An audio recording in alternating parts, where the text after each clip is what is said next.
What if I told you that roller coasters are controlled by a logic so rigid that if the computer finds even a millisecond of a safety rule being violated, the brakes are instantly applied? It's called the block system. It's designed so that no two trains are ever allowed to be on the same section of track at the same time. A possible mistake becomes an instant safe stop. Most modern rides adhere to standards established by ASTM International's F24 committee. Now here's the thing, ASTM International is not a government entity at all. In fact, it is the local authorities who implement these standards and make them law, just as they have done with TSSA here in Ontario. This means that if a theme park such as Canada's Wonderland or Cedar Point does not strictly adhere to ASTM F24 standards, they are breaking the law and can have their license revoked. Coasters' designs are subject to strict regulation so that they are structurally sound. Each material used has been specifically chosen and tested for resistance to forces much greater than those encountered during normal operation of the ride. The intention is to prevent structural failure under any circumstance, meaning they are over-designed. G-forces. It's not just about how heavy you feel. Engineers use a human tolerance map. A rider can tolerate high G-forces for a fraction of a second, but if the G-forces go on too long, the body cannot tolerate it. This is why everything is calculated down to the millisecond so that the G-load does not exceed safe biological levels before the ride ever opens to the public. Modern restraints are designed to be fail-secure. This means they need a constant signal or pressure to open, not to close. So in the event of a roller coaster suddenly losing all power, the restraints cannot physically pop open. In fact, they remain locked in exactly the position until an override is performed by a trained operator. Before rides open for public use, a coaster is put through rigorous testing. These include several full runs of the ride using weighted dummies that mimic human passengers. After it is open, regular inspections of the ride are conducted. These include daily, monthly, and annual checks to ensure that everything is working with normal limits. If anything is amiss, the ride is closed until it is fixed. Another important factor in safety is the training of the operator. The operator is trained in standardized procedures for running the ride. Height and health restrictions for users of the ride have been carefully analyzed for safety. Even the smallest out-of-spec reading during a morning test run will keep a ride from opening. That's why you may see a ride closed for maintenance, even though everything appears normal. This means the ride sensors or daily inspectors detected a reading that wasn't quite perfect compared to the ASTM standard, but the park is being proactive in keeping the safety margin 100% intact. Modern parks like Cedar Point and Canada's Wonderland always operate within this standard. If anything goes wrong anywhere in the world, it is learned from and incorporated into this standard. This way, it is ensured that even as the rides become faster, taller, and more complex, they still remain safe. What does it really mean when we talk about G-forces on a roller coaster? It's easy to joke about feeling heavy or weightless, but there is a real science behind how these forces relate to the human body and how they are controlled in roller coaster design.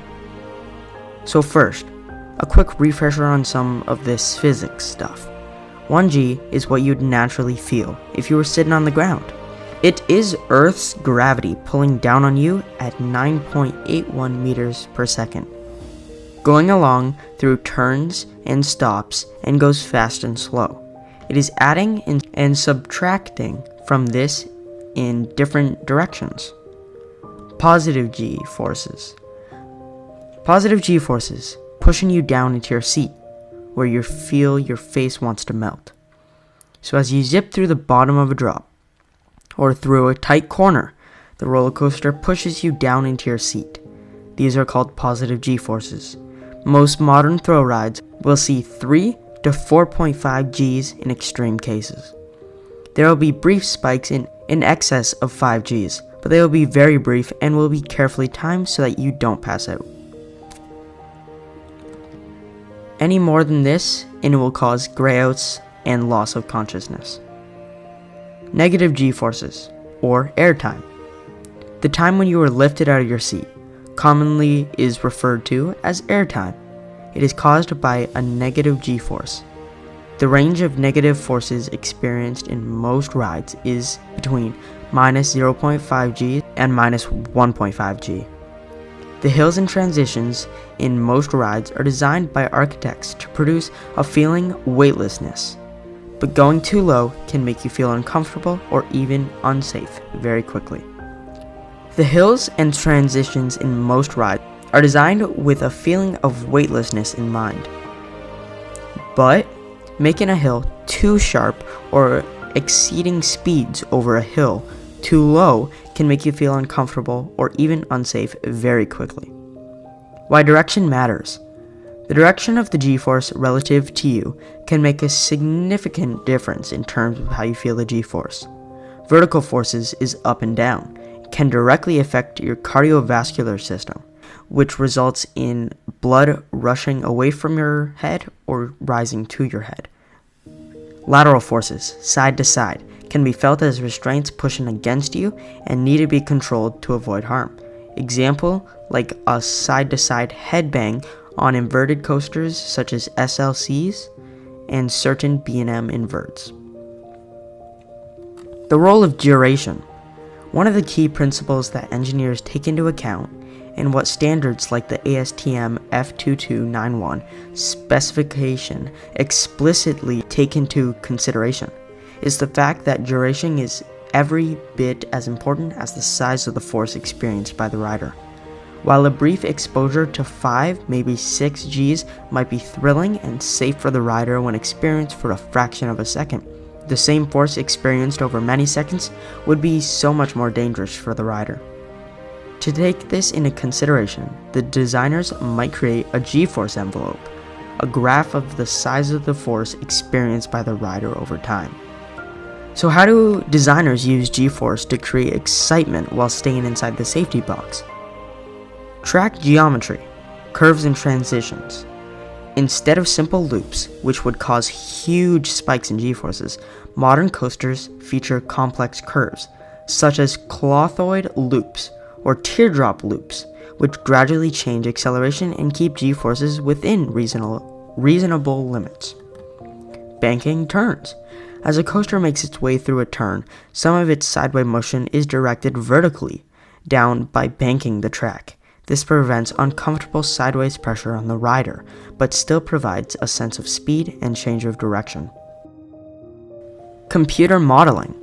Before anything is built, designers simulate each and every component of a coaster using computer programs.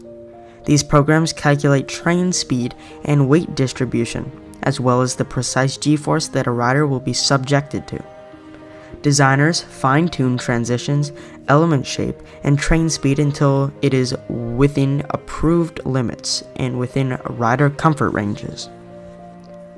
Real-world testing. To make sure that each and every component of a coaster is within approved limits, weighted dummies and accelerometers are sent down the track hundreds of times. So let's talk maximums, real engineering limits. Positive vertical Gs. Most coasters operate in the range of 4 plus Gs, peaking at up to 5 plus for brief periods. Negative Gs. We usually see minus 1 G up to minus 1.5, which is enough for some airtime hills, but not enough to cause discomfort. Lateral Gs. These tend to be kept with a range of 1 G to 2 plus G through banking and design of the ride. However, here's the thing. A human body can take much higher G-forces values for very short periods of time, and fighter pilots and astronauts train at 8 plus and higher in centrifuges. But those are highly specialized situations, nothing at all like a fun park ride. You may hear some pretty wild and shockingly high G-force values about for some of those older looping roller coasters, like the one looping coaster claiming values of 12 plus Gs and more. But those were short, dangerous spikes of G-force not allowed on modern rides today. Every engineering decision on a roller coaster, from how steep a drop is to how rigid the support columns are, is ultimately linked to G-forces. By controlling these within known biological limits and within known rules and regulations, engineers can guarantee that the experience will be thrilling and safe. The experience is at no health risk to the rider, and it's within the rules and regulations set by the relevant authority. And that's what's going on beneath the surface. The next time you're strapped into one, every scream, every flip, every rush of airtime is carefully timed, physics-driven, and includes an invisible layer of safety. So keep that in mind next time you're at a theme park and you're looking up, wondering how these coasters are built. Thank you for watching today's video. I'm Triple H Coasters. Goodbye.